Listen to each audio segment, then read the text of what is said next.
Mate, Gav, Yeah. thanks for joining me, man. No problem at all. So whereabouts did you grow up, Gav? Tell us a bit about your Uh, background story, mate. yeah, grew up around Waterloo, Redfern, so yeah, ran the streets around there. Was a bit of a knockabout kid.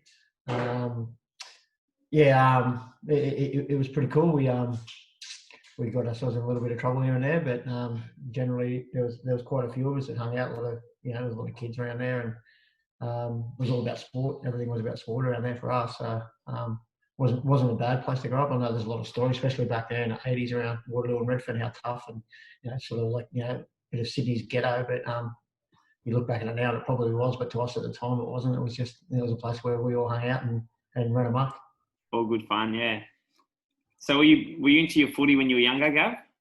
Yeah, I started playing footy when I was 3 years old. Oh wow. So yeah, so been around rugby league for a long time.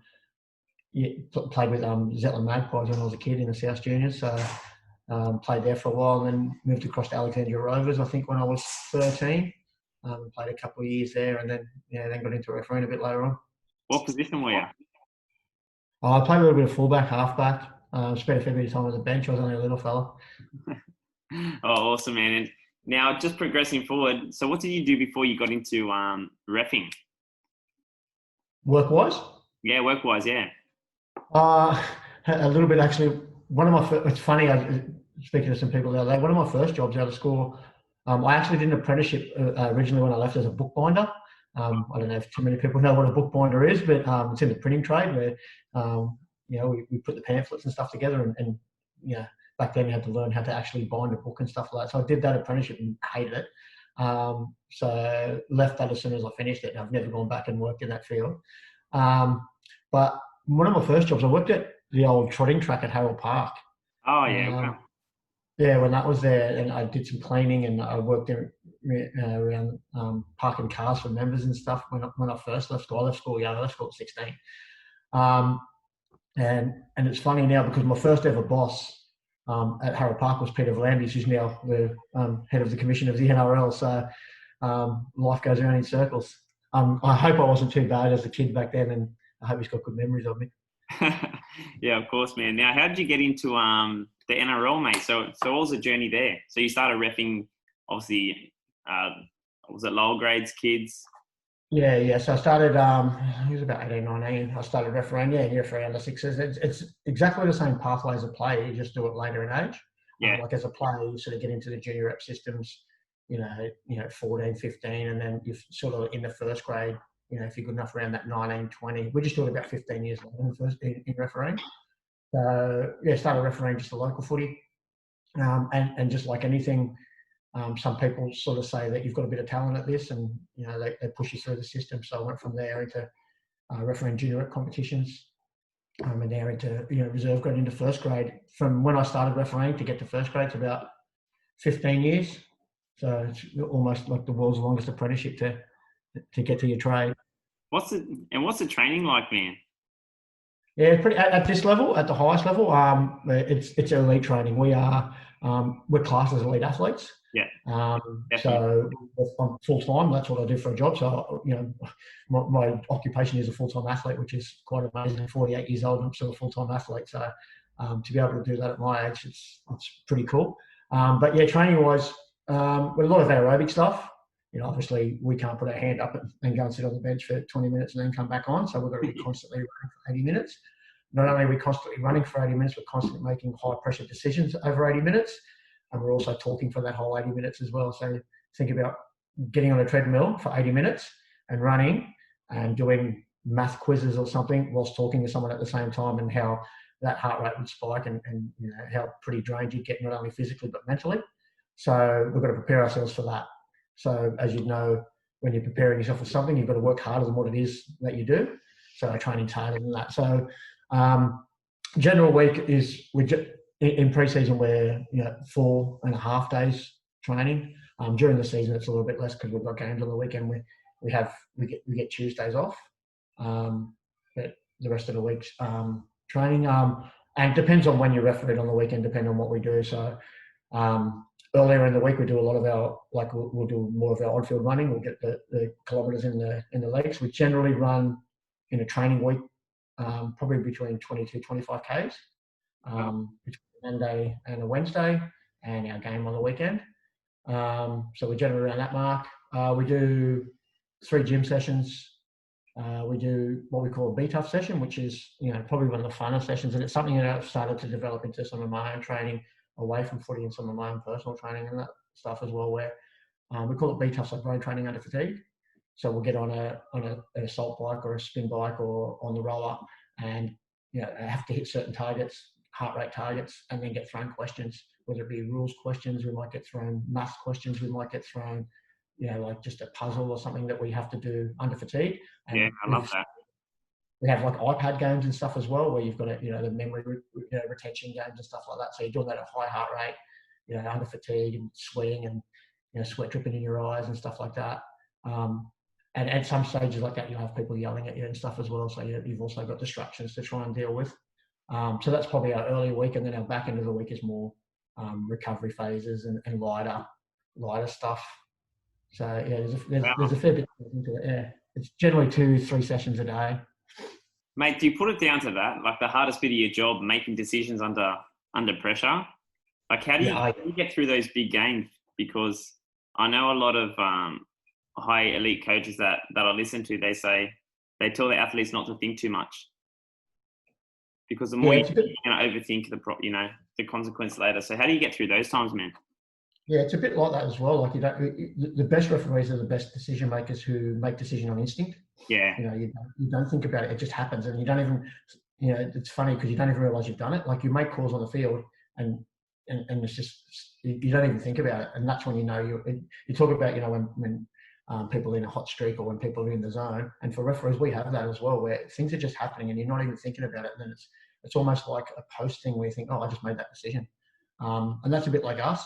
The difference with us is, though, especially at the NRL level, you can make a decision that's terribly wrong and you know about it straight away because it's on the big screen and you see it.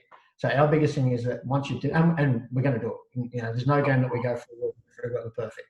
Every game that we officiate, there are some errors in the game. And sometimes that you've had them, sometimes you don't. And it's the big ones that, that's where you talk about mental strength and stuff like that, where we talk about black boxing it. So you've made a bad decision, but the worst thing about when you make a bad decision is you make another one on the back of that. Yeah. So 2 bad decisions is a lot worse than 1 bad decision. 3 bad decisions is a lot worse than 2. So it's about forget that, move on, next one. It's like cricketers do it with if they play a bad shot, worry about the next ball. Spoken to cricketers, how they deal with that when they've got a big break in between. It's not, snappy happening again, you're back into it straight away. You've got, 30, 40, 50 seconds to then think about that bad shot. And if you keep running the bad shot in your mind, more than likely another bad shot's going to come. So it's like forgetting about that one, going back to processes, and thinking about the next decision, not the last one. I love that, man. I was actually listening to an audiobook this week called The Inner Game of Tennis. Oh, okay, yeah. Mate, and it's huge. And he says a lot of the athletes he coaches, he tells them, if you're looking for the net, you're going to hit the net. He goes, don't ever think your shot, just go through the motions. And it was amazing what it does, It's like when you're playing golf. If there's water in front of you, it's 9 times out of 10 you go in the water if you're not a good golfer. But if it's exactly the same hole but there's no water there, you hit it past where that water was. So it's just that mindset of thinking, don't do something where it's about the best athletes, the best lateral thinkers are the ones that can block stuff out. Yeah, huge, man. Now, what's the biggest game you've done, man, or biggest memory for you? There's been a few. I've had a couple of games up in Brisbane, a couple of semi-finals. Brisbane Cowboys, when both those sides were at the top of their game. Probably wouldn't be the same at the moment, but when those 2 teams were at the top of their game, and semi-finals up in Brisbane where it's packed house at Suncorp, and it's a really quick field. Like Suncorp, for some reason, is a really quick field. The big games at Suncorp just seem to go really quick. So there's been a couple of those, but probably my best experience was in Papua New Guinea. I went to Papua New Guinea the first time was in 2007, and I went across with an Australian, the Prime Minister's 13 team. So they take a rep side across, and I got to travel with the team. So we go into camp in Cairns for a couple of days, and then we go to Papua New Guinea for a week and then come back. And the experience of rugby league in Papua New Guinea is one that is the best in the world. Like it's the only country in the world that has rugby league as a national sport, and that's how they treat it. We were treated as superstars everywhere we went over there. Big crowds. We went and did some hospital visits, and you'd have kids. You'd be in a bus and we'd be driving 5Ks. You want to look for some athletes. There's some kids there they would chase the bus for 5Ks, like 5, 6, 7-year-old kids with no shoes on in the dirt, and they'd be running beside the bus the whole, just so we could give them a T-shirt or a hat or something like that. So, that was a crazy experience refereeing a game, and there's people jumping fences to get in and tear gas being shot, and it was insane. It was the best rugby league, well, probably one of the best experiences I've had. And they're probably much happier than us, with much less. Oh, everyone's grateful for everything. And I remember one of the funniest parts of it, I ended up leaving the ground in just my Speedos because I was giving everything away. And I remember some guy comes up to me and said, "Oh, can I have your boots?" And I look at his feet, and I've got tiny feet, like I've got little size 8 feet. And I look at his feet and I said, "Mate, they're not going to fit you." And he goes, No, I'll fit. I said, "Mate, these boots are not going to fit you. You're about a size 12. I said, "Look, if you can get your feet in them, you can have them." And he virtually folded his feet up and put them in these boots, and he got them in. So, and just so grateful for everything. And every time I go over there, you take gear over there, and just it's amazing how much they appreciate just the smallest things and the smallest things to do at rugby league. That's huge, man. And one thing I've always respected about you is the way you connect with players, man. Oh, yeah. It's probably, and is that something you've learnt? Oh, no, I think it's just personality. But, I think that's my biggest strength, and that's why I've been around for a long time. But I think inside refereeing, that's probably my biggest weakness. I think people inside the game, not inside the game, but inside refereeing, they see it as a weakness because there's always been a perception that, I couldn't be hard on players when I needed to be. I was always often friendly. I always had that friendly approach. But to me, I never had to be hard because I had that rapport with players. So it's been a bit of a catch-22 with me, my rapport with players. But I think it just comes back to I love the game, and I've got the greatest respect to anyone that's been able to play at that level. Yeah, you can see it. Standing out there on the field and just like feeling the hits when you're standing next to it. I just think, how the hell do you get up tomorrow and walk? You know what I mean? It's the hits and I just can't believe how good those guys are. And being a rugby league fan before I was ever a referee and loving the game, I just appreciate every second that I get to do what I do and fan on the field every week. So why wouldn't I try and make the most of it and have a bit of fun with it? You must get a high too running out on the field, eh? Oh, it's a massive buzz. Like, you go out to it's a bit different now with lower crowds and that, but you run out into a field and 40, 50,000 people there. And majority of the time they're booing at you as well. So that gives you a buzz. You know what I mean? Like, it might sound a bit strange and weird, but the fact that you're out there being involved in something that I've loved since I was 3 years old, and having the opportunity, firstly to go out there and do it, but secondly, someone pays me to do it. Yeah. That's my job. I get paid to run out there and blow a whistle and run up and down the field and keep fit. Mate, the hardest part for you guys too, because you're referees, everyone's got their own opinion, everyone's biased, obviously their team. Like, I'll be watching a game with a mate and they'll be saying, that was a forward pass, and I'm like, no, and we're going back and forth, and what I mean? Like, you're trying to convince 80,000 people that you're right. So that's why rugby league's so good, because there's so many grey areas and you can have those conversations. Like, it's funny, we've got the two main broadcasters that have the game on TV now with Fox and 9, and you can have exactly the same decision, and if you flick it between the two channels, they'll be arguing different things. Like, Channel 9 will be saying that's a terrible call, and Fox will be saying how good a call it is. Just goes to show how grey rugby league is, which is why we have so many conversations about it. Definitely, man. Now, I just want to talk a bit about nutrition. So what's your eating look like, mate? Because you're in good shape, mate. You guys yourself. I'm not one that's ever... I love food. Both my wife and I, one thing we say is we train so hard so we can eat what we want. Yeah, definitely. And we do. We love food. My wife's an Italian background, so especially when we go to her parents' house and stuff, there's always food thrown at us, and it's that if you don't eat it all, you feel guilty. So I train a lot, so that I can eat what I virtually want. We don't eat too bad. We try. We try and eat reasonably well. We don't count macros, or we don't do anything like that. Yeah. But we do try to limit sugar. I don't eat much with sugar. I don't, it's just being smart with what we eat. At the moment, we because it's only two of us, we don't have any kids in the house, and it's a little easier. We generally go week on, week off, ordering meals, prepared meals, compared to then planning our own meals. With what we do, it's a bit hard as well because we don't know until Tuesday of every week where we're going to be that weekend. So I might be shooting off, not so much at the moment with the COVID, but I could get an email on Tuesday with my appointments for that weekend, which means Wednesday afternoon or Thursday I might be flying to New Zealand, not coming home till Sunday. So it's very hard to prepare meals and stuff when you're traveling so much. Yeah, okay. You're flying up and down to the Gold Coast and Brisbane and stuff, and by the time the game finishes, sometimes you're not getting back to hotels till 10, 11, 12 o'clock at night, and then trying to organise meals and stuff around that. It can be hard if you're trying to stick to a strict diet. But for me, it's about everything in moderation. You know what I mean? I'm not going to lie and say I don't eat fast food, because if I get the craving for it, I'll go and have it. But I know that I'm not going to do that every day, and I know that what I'm burning, I'm not going to go over putting that back in. So yeah, I've never really focused on diet. I think it's just because of the nature of what I do and how hard it would be to actually stick to it. And I'm a bit lazy with that stuff as well. Yeah, and the amount of output you're doing each day, like running 23 Ks a week, mate. Yeah. You need your calories anyway, so. Exactly right. So yeah, I'm not overly focused. The big thing for me is around I try and supplement what I can as well. I supplements where needed, and so I know some people live and die by supplements. Some people say they're just a waste of time or whatever. But for me, I find they work.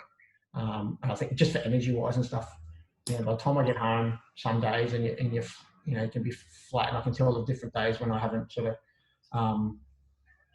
topped up what I needed to and stuff with supplements. So I think that works for me. And the diet and stuff like that's so individualised. 100%. I know people. So in our squad we have 22 full-time referees, and we generally all train the same. Like, obviously we do little bits ourselves, and I do a bit at home, but generally our programming's the same. But we've all got different shapes, we've all got different bodies. So and all bodies react differently. So I know my metabolism, I can eat more than Case, my wife, and my body will stay different than hers, where she has to work a little bit harder to maintain her weight. So it's just about, we'll find out what works best for you, and what you're comfortable with. I couldn't imagine not eating things that I want to eat, and I know people do it. I know a lot of people who do it, who are really strict on their diet and stuff like that. But I just couldn't imagine not I'm eating. 100% with you, man. I'm Italian background too. Yeah. And people are amazed when they work with me too, because I'm all about everything. Yeah, like you said, in moderation. I'm not about that elimination, because I've seen so many people lose weight and they all gain it back on because they're always waiting to get back to that normal diet. So well, you see it a lot with a lot of athletes, especially footballers, when they retire. They go one or two ways. You see guys that are 50 and 60 that look like they can still play.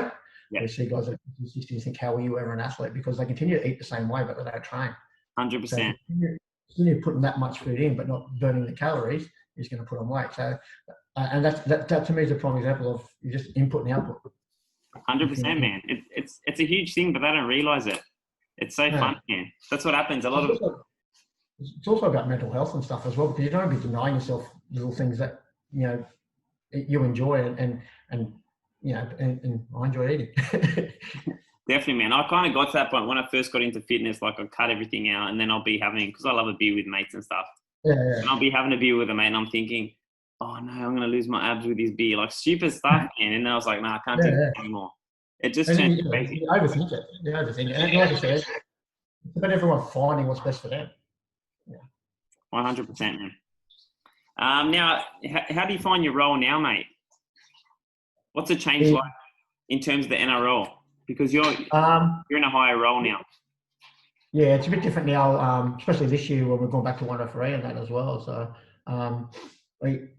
it physically doesn't make much difference, but we're still running the same amount of Ks and stuff on the field. But mentally and emotionally, it makes it a little bit different, because you haven't got anyone to bounce off out there, if that makes sense. You've got a partner out there in the past, and there's some decisions that you make in refereeing where they're educated guesses.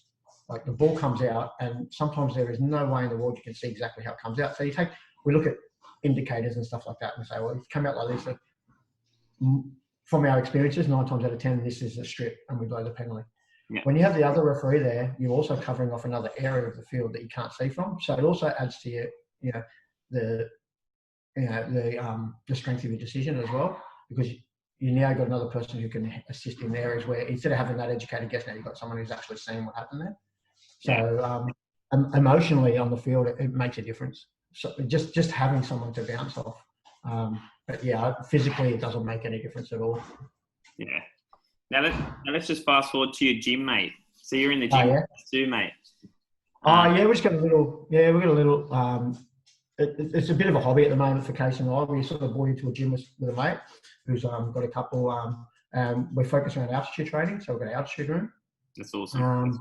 Yeah, and it's something that sort of fell into our laps a couple of years ago, where the mate of mine, Scott, who has a couple of others, he got us to come and try and train. He had one in the city for the altitude room. I'd never done it before, and so I did a whole pre-season just training in the altitude room and not running.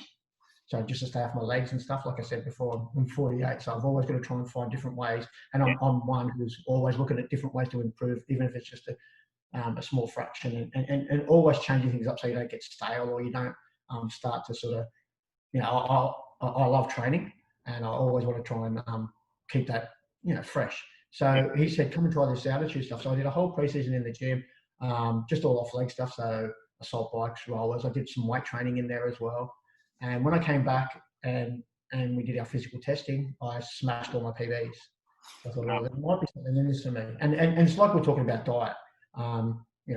Different training methods work for some people, don't work for others. Altitude training really works for me. 100%. Yeah, and so from there I started doing a bit more in there, and then the opportunity come up to buy into a gym with Scott, and we jumped at it, and I actually love it. Like, I don't get to spend much time there at the moment. It's a bit of a hobby project at the moment because of full-time commitment to the NRL. I also have another part-time job with New South Wales Rugby League around refereeing development and stuff like that. So the gym is virtually silent for us at the minute. Although we do get in there a bit and run some boxing classes here and there, and I try and get in there as much as I can when I can, and just stand around and talk to clients. I love that interaction with clients in there and stuff like that. And because it's only a small gym, it's quite easy to build up relationships with people straight away. But it's really good. We've got 3 PTs on staff there.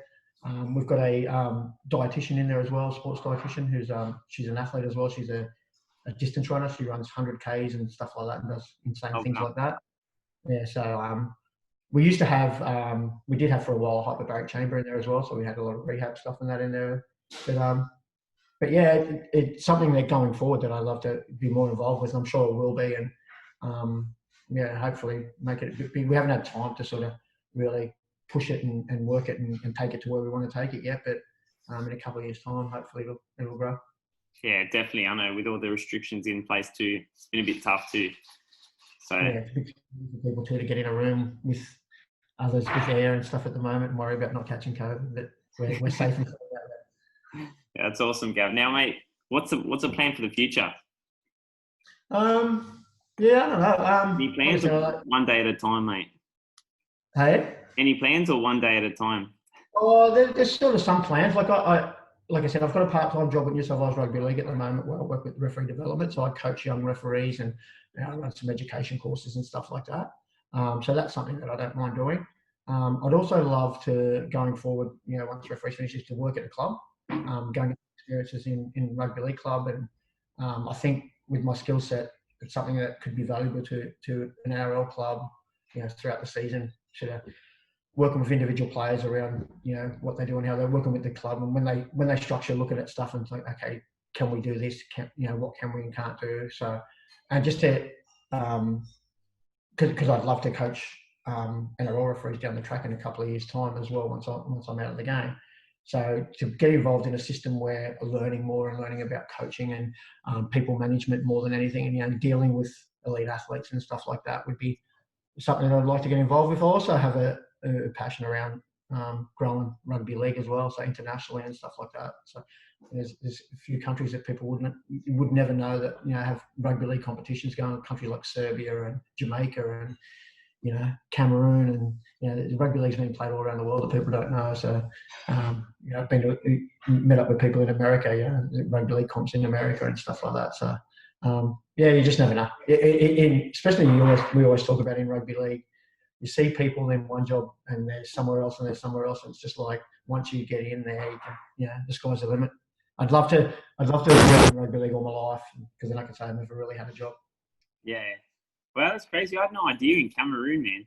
That was. Oh yeah. You'd be surprised. You'd be surprised where they play rugby league, because I was. Yeah, I've actually got a lot of mates in America, man, and and my mentors over there. So I'm over there a few times a year, and mate, they think we're nuts. The NRL. Yeah, whereabouts do you go?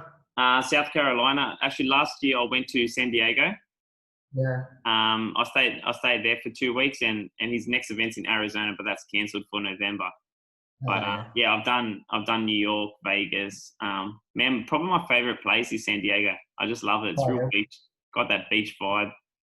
Yeah, we do a lot of states as well. Every year we'll go and do a different trip to the states and stuff like that. We're big NFL fans. We're Kansas City Chiefs fans, so we follow the Chiefs around a little bit as well. And last year we went to Colorado. So we went to the US Olympic facility in Colorado Springs. Oh, got an altitude there and stuff like that. Oh, it was insane. So we went to Denver, and there's a gym in Denver that a friend of ours they own. A friend of ours knows the owners and stuff, and they're really big in strength and conditioning around the world. It's called Landau Performance, and we went there. And the day I was there was like 12 NFL athletes training. There was a couple of MMA fighters and a couple of boxers, like high-profile athletes. So it was really good to get in and see that. And then from there, they took us to the US training facility in Colorado Springs. So they have 6 sports: boxing, swimming, fencing, basketball, shooting. There was another sport I can't remember. But so we went and had a look at all their facilities and stuff like that, and it was insane. You speak about diet. So when we were there, the US boxing team were just about to leave to go to Senegal, I think, for a tournament. So what they do with all their teams before they're leaving, so they have a fully functional kitchen there. So they had them in the kitchen. So they had Senegalese chefs there cooking food that they would eat when they're away, and also showing them what they could cook and stuff when they couldn't get meals and that. So they were putting even down to their, what they were going to eat while they were away for 2 weeks, and they were showing them what to eat and what not to eat when they're overseas in that particular country. So yeah, the attention to detail in the US Olympics was insane. But it was awesome. And boxing's a whole other animal in terms of weight cutting, mate. Hats off to them, mate. Insane. It's one of my favourite sports as well. So yeah, I love my boxing too, man. Yeah. It was huge, yeah. But no, that's massive, mate. So when do you find time? Is it usually end of the year in the pre-season? You guys head down there? Yeah, so we have 6 weeks off. Yeah. After the grand final. Yeah. So we have a week of after the grand final. There's 1 week of reevaluating the season, and then we have 6 weeks off from there. Yeah. So in that 6 weeks, we generally do 3 or 4 weeks in the States, Case and I. So we've had a couple of really good trips, and we try and tie that in with different, whether we meet up with different gyms or different sports people and stuff like that. We try and catch up where we can, and just always learning. Awesome. Train at different gyms. We did a really big trip last year where we went through Miami and we went down to Florida Keys, and we went everywhere. But it was about every day going to a different gym. Yeah. And it's just some of the gyms over there. It's like insane, the size and the amount of equipment and stuff in gyms that it freaks us out. There's one in our favourite one is in New York. It's called at Chelsea Piers. Okay. Old Pier is a gym. It's got an indoor running track. It's got boxing rings, 4 basketball courts, indoor volleyball. It's got an indoor pool. It's got a triathlon club inside the gym where they race in. It's one of the best gyms I've ever been to in my life. Yeah, man. New York's another. It's another kettle of fish there, man. People on top of each other. I don't know about now, but move there tomorrow, New York. Yeah, it's awesome. But Gav, mate, I won't take up too much of your time, but I appreciate your time, and I love the work you're doing, bro, and I just love what you do, mate. The way you are with players and people, and you definitely got a big future, man. Thanks, Matt. Really appreciate your time too, mate. Appreciate having a chat. Gav, where can people find you? And have you got anything you want to plug? Like I know you're doing some work with children, mate. I noticed. Yeah. So, I'm sort of a bit of an ambassador for an organisation called Child Safe. So it's all about like safe proofing different sporting organisations or businesses and stuff like that. So going in, looking at the people involved and teaching them. There goes my dog. My dog's going mad. Teaching them how to, see signs, understand what's going on. If you're in an organisation, you have, you feel that there might be some children that you may be sexually abused or physically, emotionally abused. Just picking up those signs and knowing where to turn to get those kids help. So, that's Child Safe. Who I've been involved with for a little bit now. So off the back of myself being a survivor of child sexual abuse, I've sort of jumped on and trying to do as much as I can. Even to this week, on Friday, so tomorrow is I don't know when this is going to pop out, but is White Balloon Day for Bravehearts, where we encourage everyone to wear white, and just the same thing around the protection of kids. Kids are our greatest asset, and I know from experience that, you lose your youth, and it's very hard to get it back. And some people, it's life changing. It's the end of their life. They can never come back from it. I'm pretty fortunate that I've had a bit of luck in my life that I've gone one way instead of the other, but it's quite easy to go the other way. So it's really important that we make sure that we protect our kids at all costs. Yeah, I love that, Gav. And where can people find that, mate? Where can people find that? So Child Safe on if you Google search Child Safe, they've got a website at childsafe.com.au, and there's also social media. So on all the social media platforms, they're all there, or you can jump online and I've got links and stuff to all of those as well. Yeah, and just plug your social media quickly too, Gav.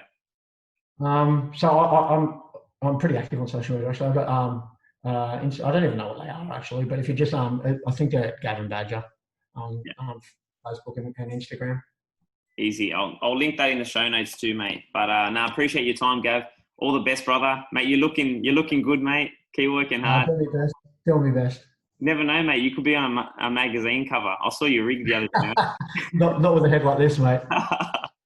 Cheers, Gav. All the best, brother. See you, mate. Thanks, mate. See you, mate.